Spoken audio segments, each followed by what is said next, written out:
네, 사각턱 축소술이라고 하는 것은 이 귀 밑에 윤곽선을 안쪽으로 옮긴다. 하관이 넓은 이유에 따라서 그 수술 방법과 범위를 정하게 됩니다. 이 모두가 관련이 되죠. 안녕하세요. 그래디TV 시청자 여러분, 함엄준 원장입니다. 얼굴 라인, 즉 얼굴 윤곽이죠. 얼굴 윤곽이 얼굴 전체 이미지에 미치는 영향이 크다는 걸 다 알고 계실 겁니다. 많은 분들이 윤곽 수술에 대해서 굉장히 관심이 많으신데요. 오늘은 그 대표적이라고 할 수 있는 사각턱 축소술에 대해서 얘기를 해볼까 합니다. 이 귀 밑 바로 아래에서 윤곽선이 거의 수직으로 내려오게 되게 되면은 정면으로 봤을 때 사각 모양으로 보이고 측면에도 사각 모양으로 보여서 사각턱이라고 그렇게 불리고 있죠. 이렇게 사각턱을 가지고 있으면은 아주 투사의 그런 아주 강한 인상을 주게 되고 좀 투박한 인상을 주게 되죠.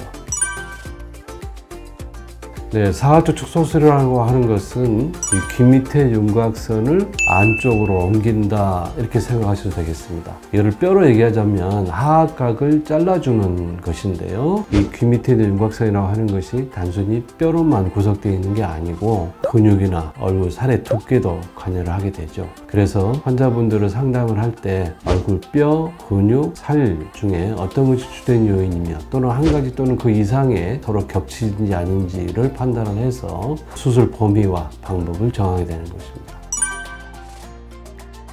네, 아까 말씀드린 대로 하관이 넓은 이유에 따라서 그 수술 방법과 범위를 정하게 됩니다. 저희 그레디 성형외과에서는 3CT로 환자의 상태를 판단을 하고, 일단 뼈가 발달되어 있는 분들은 하악각이 거의 90도에 가깝도록 발달되어 있기 때문에 하악각을 잘라줍니다. 이럴 때에 귀 바로 밑에 요 하악각을 일부러 좀 남겨서 자연스럽게 보이도록 해야 되고요. 또 길게 잘라냄으로써 좀 더 매끄러운 윤곽선을 갖고 그 다음에 2차 각을 예방할 수 있게 되죠. 또 그리고 정면 효과를 최대로 하기 위해서 하악골을 바깥의 한쪽 피질골을 전체를 제거함으로써 정면 효과를 극대화하도록 되어 있습니다. 또 그리고 근육이 커져 있는 환자의 경우에는 입안 절개에서 근육을 볼 수 있기 때문에 일부를 잘라주고요. 또 얼굴에 살이 많으신 분들은 심부분도 제거해주고 목 주변에 따라서 지방도 흡입도 동시에 하기도 합니다.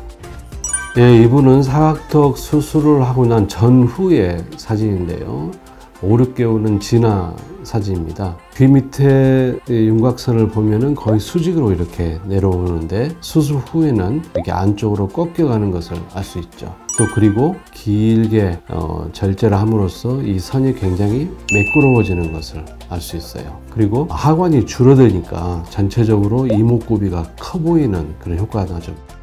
이거는 45도 각도에서 본 사진인데요. 귀 밑에 윤곽선이 거의 수직으로 이렇게 내려오고 하악각에서 각이 져 있는 걸 볼 수 있는데요. 수술 후에는 귀 밑에서 부드러운 선으로 안쪽으로 꺾여서 지나가는 걸 볼 수 있고, 전체적으로 얼굴이 굉장히 갸름하고 부드러운 인상을 주면서 역시 마찬가지로 눈, 코, 입이 커 보이고 뚜렷해 보입니다.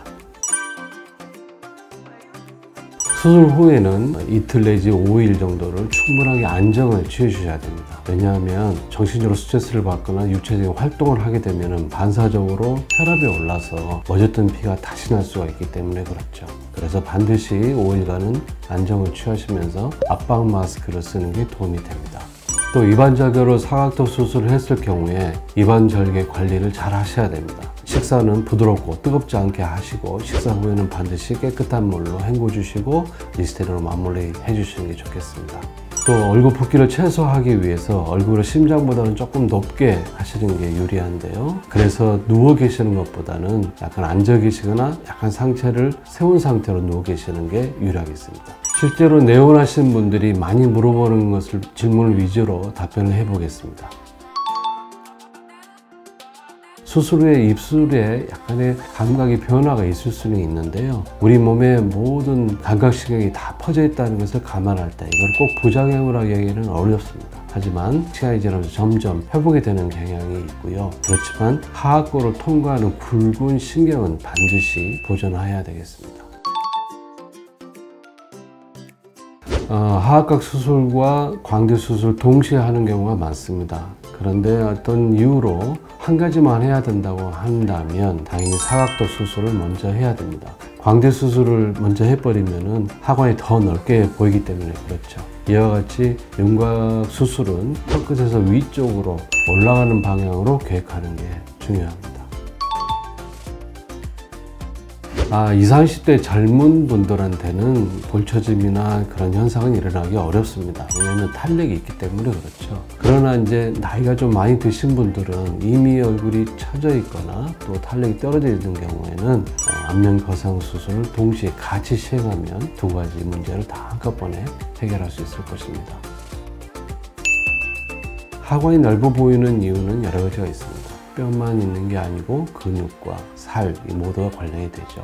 따라서 수술 전에 그 주된 이유를 정확하게 파악하고 수술 범위와 방법을 정하는 게 중요하겠습니다. 특히나 뼈를 제거하는 경우에 뼈 안을 주행하는 그 신경의 위치가 사람마다는 많이 다르기 때문에 그 사전에 미리 알아서 체크를 해야 되고 또 그거를 보존하는 섬세한 테크닉이 필요하게 됩니다. 이번 영상이 여러분께 많은 도움이 되기를 바랍니다. 시청해주셔서 감사합니다.